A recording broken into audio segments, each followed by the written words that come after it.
የኢትዮጵያን የብር ኖት ታሪክ የባንክ ሴክተር ወደ ኋላ መለስ ብላችሁ ስታዩ የአንድ ሀገር የብር ኖት ታሪክ አይመስልም።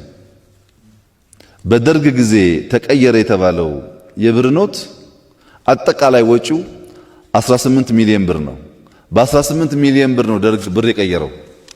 እኛ ዛሬ በ3.7 ቢሊዮን ብር ለውጭ ኩባንያ ብቻ የከፈልነው ነው። ሌላ በጣም ብዙ ሎካል ወጪዎች አሉት። ይሄ የሆነበት ምክንያት ኢህአደግ ከቀየረው አጠቃላይ ብር ኖት እኛውን የቀየርነው የ10 ብር ኖት በእጅጉ ይበልጣል በቁጥር። በኢህአደግ ዘመን የነበረው አጠቃላይ የ100ም የ50ም ተደምሮ የአሁኑን የ10 ብር ኖት አያክልም ቁጥሩ።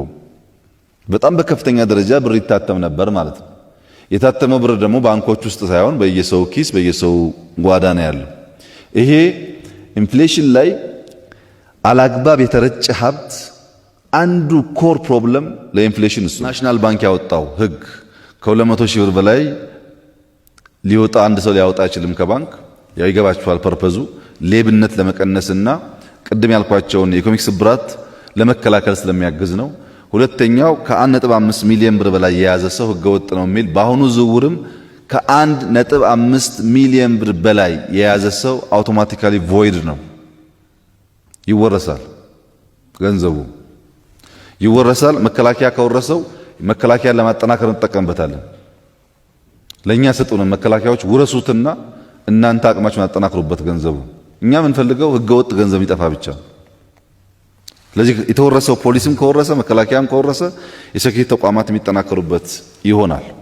ከባንኮች አንጻር ሁለት አይነት አሰስመንት ነው ያለን። አሁንም ህገወጥነትን የሚያስፋፉ ባንኮች አሉ፣ ፎርጅድ የሚሰበስቡ ባንኮች አሉ። አሁንም የኢትዮጵያ ባንኮች አንድ ዓመት ተኩል በኋላ በሆም ግሮውን ኢኮኖሚክ ሪፎርም አጀንዳችን መቆም ብቻ ሳይሆን የእድገት ትራጀክተሪውን መልሰን መያዝ አስፈላጊ በመሆኑ ቢያንስ እስከ 10 ቢሊዮን ተጨማሪ $10 ቢሊዮን ተጨማሪ ካፒታል ወደ ሀገር ውስጥ ማምጣትና የነበረውን አለመረጋጋት ማስተካከል ያስፈልጋል የሚል በጣም ሰፊ ስራ ተሰርቷል።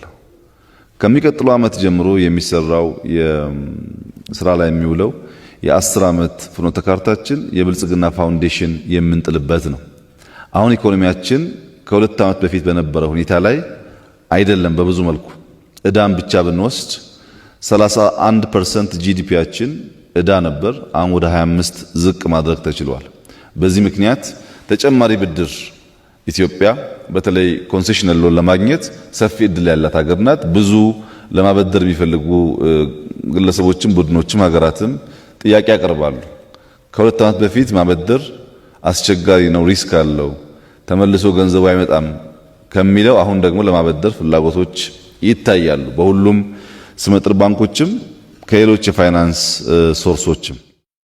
እንግዲህ መጨረሻ ላይ መዘንጋት የሌለበትን አንድ ሐሳብ እናንሳ። ይሄ የገንዘብ ኖት ለውጥ ያስፈለገበት አንደኛው ምክንያት በባንኮች ውስጥ ያለውን የካሽ ክምችት መጠንን ከፍ ማድረግ እንዲቻልና ግለሰቦች እጅ ያለውን የገንዘብ መጠን እንደዚሁ መቀነስ እንዲቻል ነው፣ ወደ ህጋዊ የገንዘብ ስርዓት ውስጥ እንዲመጡ ለማድረግ ነውና አሁን 10 ሺህ ብርና ከዛ በላይ 10 ሺህ ብር በላይ ያለው ሰው በካሽ ገንዘቡን ለመቀየር በሚሄድበት ሰዓት ላይ ወደ አካውንት እንዲገባ ነው የሚደረገው። አካውንት ከፍቶ በአካውንቱ ነው እንዲገባለት የሚደረገው። ይሄ እንግዲህ ያው ግለሰቦች እጅ ያለውን የካሽ መጠንን ወደ ህጋዊ ስርዓት እንዲገባ ለማድረግ እንዲቻል ነውና ይሄም አንደኛው መረሳት የሌለበት ነጥብ ነው።